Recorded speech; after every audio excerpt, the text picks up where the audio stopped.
Vous le savez bien, je présente très peu de voitures. Par contre, quand j'en présente une, c'est que vraiment elle est exceptionnelle, comme celle-ci. Salut! J'espère que vous allez bien les amis. Aujourd'hui, on présente une Mercedes R63 AMG. Et oui, ça existe, on n'est pas tout seul. On est accompagné d'Adam. Comment tu vas? Ça va et toi? Ça va magnifique.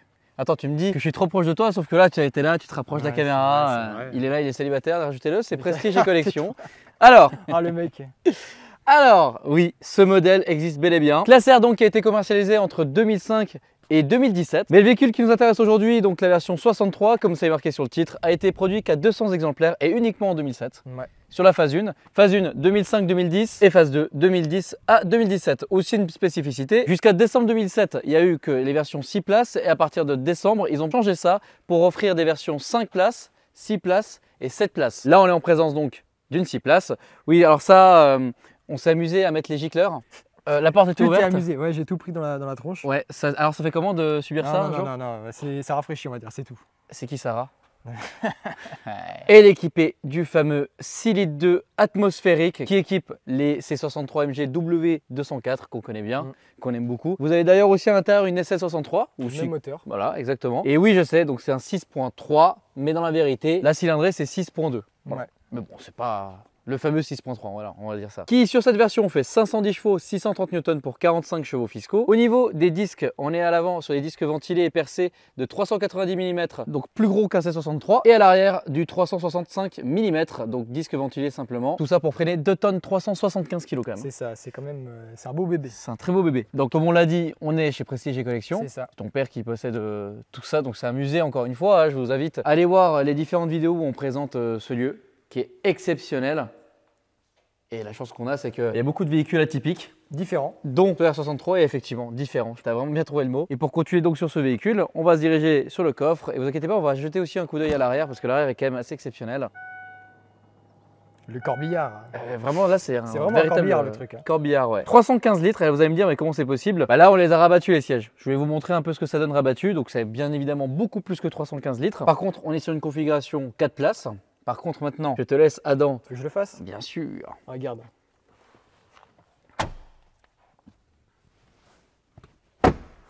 Hop là. Et après, tu n'as plus qu'à tirer l'appui-tête juste ici. Et c'est bon. Et ensuite, on a le deuxième siège aussi.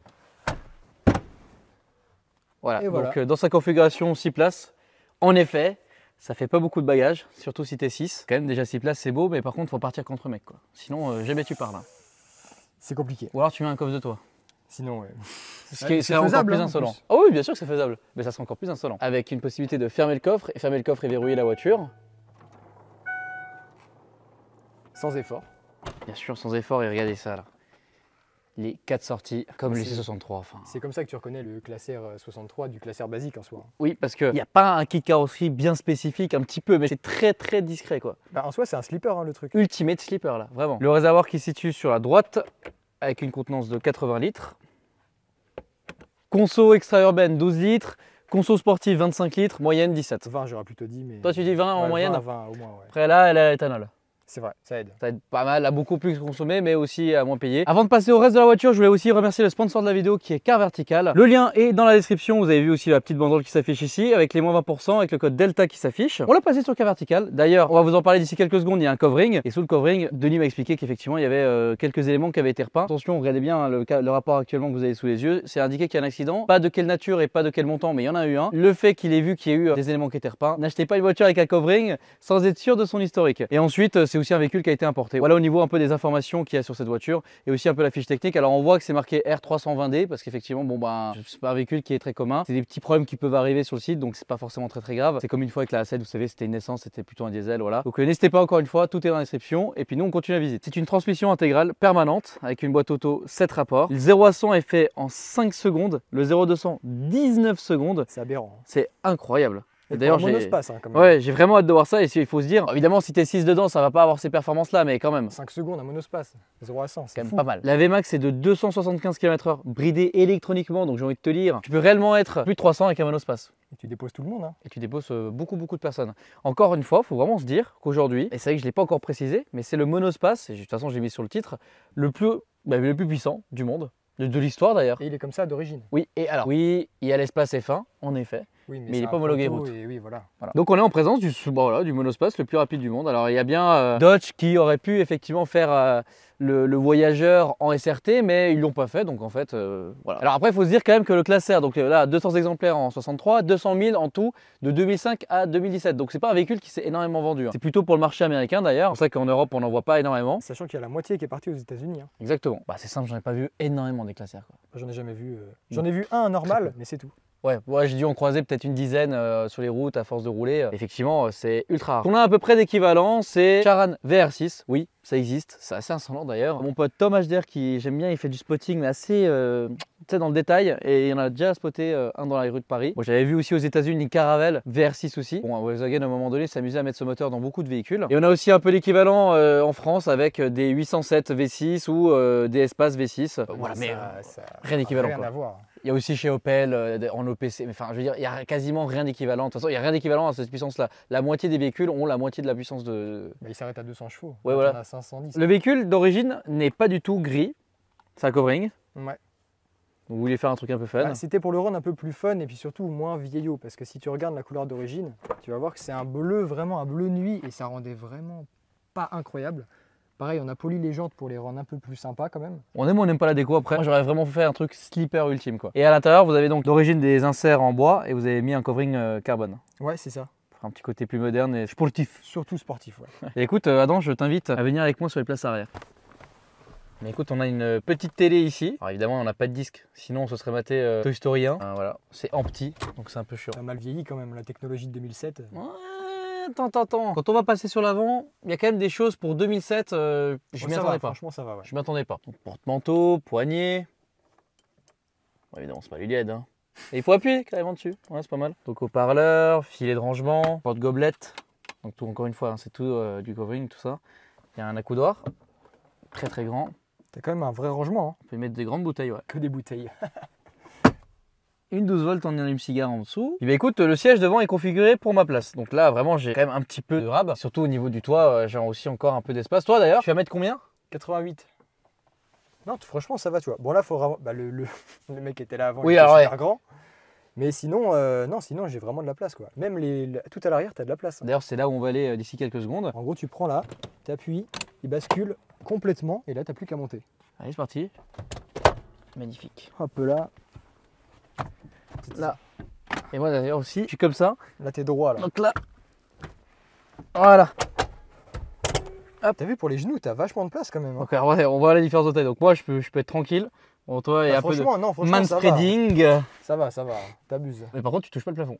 Non, c'est fou, hein. Ouais, ça c'est assez dingue. Par contre, le coffre, si on se met à l'aise, il devient minuscule, quoi. Voilà, après, porte-gobelet aussi à l'arrière, rangement. Alors par contre, on voit qu'il y avait réellement des enfants ici. Ça, c'est enfant 100%, tu vois. C'est vraiment, on sait que. Proprio. Bah, t'as vu. Ah bah voilà, magnifique. Trace du crime. Voilà. Oh là là. J'imagine vraiment être à 6 potes là, partir, je sais pas, Europa Park, rouler à 300. Enfin, 275 du coup, mais. Bah oui, c'est l'autobahn. On verra tout à l'heure, mais c'est vraiment impressionnant. Écoute, j'ai hâte de voir ça. Bah écoute, je pense pour que moi, on a fait toute la partie intérieure et on va passer sur l'avant et puis ensuite faire notre petit tour. L'éclair ressemble à ça d'ailleurs. Tiens, petit démarrage.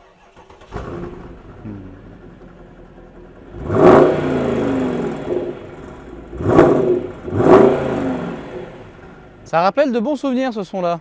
C'est pas mal, hein. Ouais. Alors au niveau de la config intérieure, vous l'avez déjà un peu vu. Pareil, les inserts en carbone ici, fait en covering. Elles sont Harman Kardon. Ici AMG, 3 profils conducteurs, donc siège électrique, ventilé et chauffant. Aussi un peu d'Alcantara là. Le fameux Lafare, qu'on jette un coup d'œil. C'est toi qui te la prends cette fois. Hein. Non, j'ai évité en fait. Feu automatique, plusieurs modes de suspension, sport et confort. Le SP, elle a le Airmatic, donc elle monte. Ici les modes de sélection, confort, sport, manuel. Bah, clim forcément. Alors ça c'est un petit rajout tuning. Ouais, mais il fallait bien ça. Hein. Ouais. Après, c'est on aime, on n'aime pas. Hein. Oui, non, après, pratique. Voilà. Il y a indispensable, mais c'est quand même vachement pratique d'avoir ça. Alors, spécificité, on est quand même encore une fois en 2007 et ils ont mis les Komodo donc, comme les classes S. Donc, c'est là qu'on voit que c'est quand même beaucoup plus haut de gamme qu'un classe C. Et alors, les petites palettes au volant, c'est plutôt des boutons même. Ouais, c'est des vieux boutons, c'est vraiment pas beau. Hein. Et il y a les palettes. Il y a les palettes, effectivement. Donc, volant style ML, classe G, enfin voilà, c'est vraiment un volant pas du tout sportif. Voilà à quoi ça ressemble un petit peu. Hein. Donc, des rangements ici. Ah, t'en as partout. Hein. Ah, là, il y a de la place. Puis ici, il y a 2 rangements. Donc un grand et un plus petit. Tout ouvrant.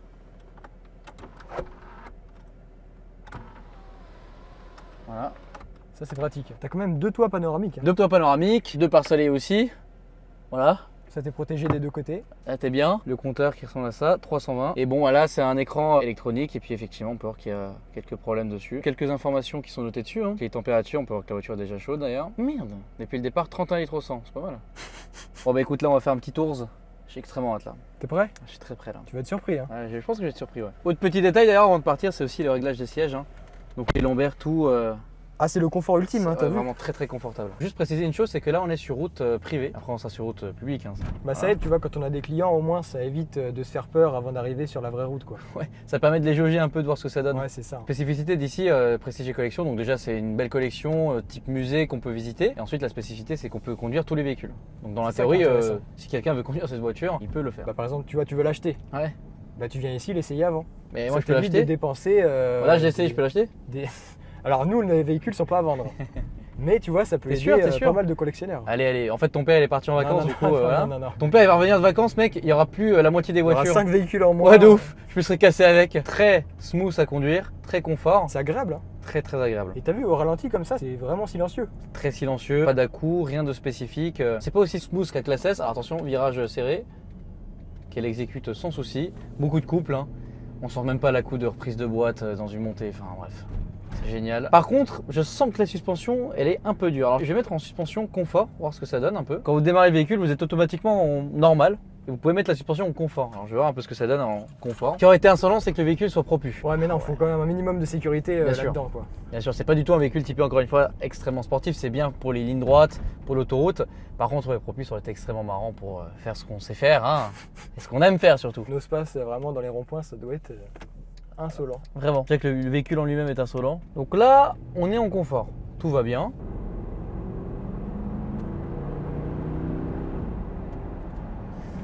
Sans qu'il y ait du couple. Hein. Ça marche, enfin tu vois, ça marche. Ça pousse, mais juste ce qu'il faut en confort. Et oui, on se branle un petit peu, regarder les plans extérieurs. Ouais, on s'améliore quand même. Bon, nous, ce qui nous intéresse. Donc, suspension en mode sport. Ensuite, ici, manuel. Donc là, on est en 6ème d'ailleurs. Donc encore une fois, c'est une boîte 7.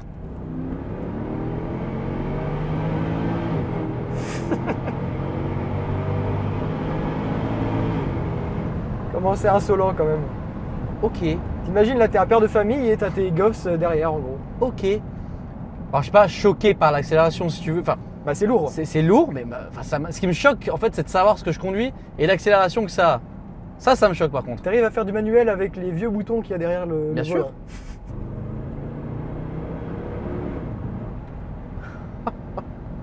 Ah, c'est marrant, hein. C'est incroyable. Et t'entends quand même un peu le son, t'as vu? Bien sûr. Et là, faut se dire qu'on est 50 mètres devant le son, quoi. Ouais, c'est ça.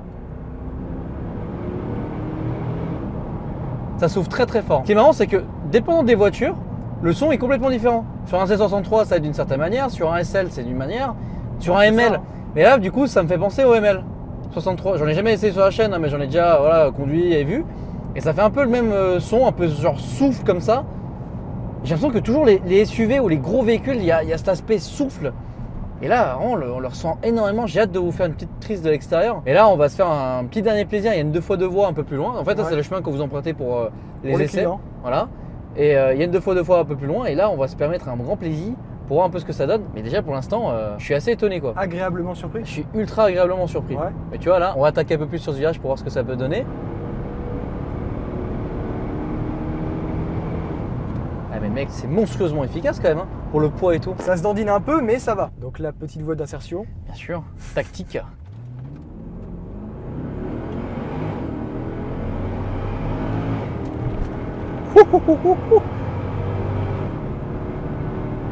Ah ouais. Je rappelle qu'on est dans un monospace quand même. Putain, mec, cette insertion que je viens de te taper là. T'as vu, c'est fou, hein. Waouh. Ah ouais.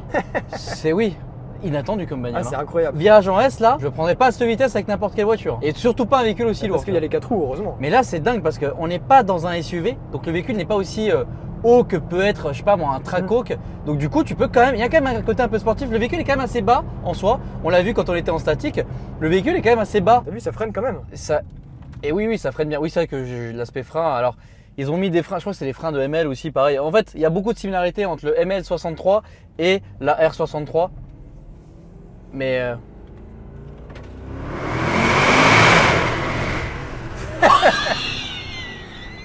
T'as vu comment c'est aseptisé à l'intérieur? Imagine dehors les gens. Attends, mais mec, mais. Ah, mais c'est du double britage! Ah oui. Eh oui! Ah ouais, la vache! Ouais, le son, mec! Non mais imagine dehors. Ah ouais! C'est pour les autres que c'est fou en fait. Ah oui, voilà, c'est bête. En fait, c'est mieux les fenêtres ouvertes, hein! Ah oui, en fait, on se rend pas du tout compte, mais c'est incroyable! Ça hurle hein. Ça hurle à la mort. Mais ce que j'expliquais, c'est que certes, on est dans un monospace, mais on n'est pas aussi haut qu'un SUV. Donc en fait, la tenue de route est quand même assez bonne. Je dirais même qu'elle est meilleure qu'AML. Je suis sûr qu'elle est meilleure qu'AML. En fait, c'est l'entre-deux, tu vois. Ouais, c'est vraiment un entre les deux, mais parfait quoi. Ça m'impressionne. Hein. Là, je suis vraiment très impressionné. J'avoue, ça y est. Mais du coup, je suis content de te faire découvrir ça. Ah, mais je suis trop content aussi de pouvoir conduire cette voiture parce que ça fait des années que j'en entends parler, que je vois et je me dis, mais c'est tellement rare, j'aimerais tellement en essayer un. Et aujourd'hui, on a cette occasion-là, c'est. Ah, merci, c'est vraiment parfait. Hein. Franchement. Eh, quand même, les plans ils sont pas beaux quand même. C'est ouf. Vous faites de l'extérieur, ouais. Après, tu vas aller sur le bon coin, tout le site. Là, je pense que je suis pas seul à vouloir aller sur le bon coin juste après. Ah putain. La côte de la R63 après cette vidéo. Il y en a en plus, hein. J'en ai vu, hein. Il y en a. Ah ouais, t'en as vu quand même. 35, 40 000, ouais. Ah ouais. Là, aujourd'hui, j'ai vu, ouais, c'est entre 35 et 55 000. T'es pas abusé non plus. Et bon, c'est un moteur qu'on connaît, Oui, c'est ça. qui est fiable, la boîte elle est fiable, enfin voilà. Après, on est quand même sur les phases 1, donc en fait, c'est de l'ancien. Enfin, vous savez, les C63 phase 1, elles ont quelques soucis avec le moteur qui ont été corrigés sur la phase 2. Alors, je me rappelle plus, c'était quoi? Je pense que dans les commentaires, vous pourrez me préciser beaucoup plus la fiabilité ou non de ce moteur ou les spécificités. Mais je sais que sur les anciennes générations de Philippe 2, il y a quelques petits soucis. Je peux pas vous dire si c'est gravissime ou pas. Ce qui est sûr, c'est que là, ouais, je suis très étonné. On va vous faire quelques plans de l'extérieur sur la route privée là. Pour terminer en beauté. Pour terminer vraiment en beauté là.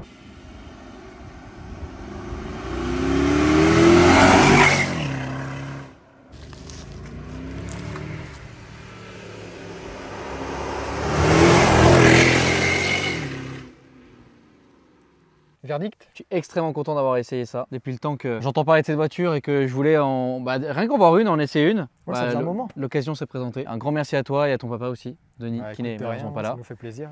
Donc encore une fois, Prestige Collection. C'est ça. Puis un grand merci aussi à Car Vertical. Encore une fois, les liens sont dans la description. Et puis écoutez, n'hésitez pas à commenter la vidéo, à nous dire ce que vous en pensez de cette voiture. Mais personnellement, il y a quand même très peu de points négatifs à lui trouver. Si ce n'est quand même un peu l'aspect esthétique, mais bon, ça c'est... Et la conso. Et la conso, c'est vrai, la j'ai oublié ce conso petit quand détail, même, c'est hein. vrai. En effet. N'hésitez pas à liker la vidéo si ça vous a plu, à vous abonner pour être au courant des prochaines pépites que je vous filme ici. Et puis nous, on vous dit à la prochaine pour de nouvelles aventures. Salut!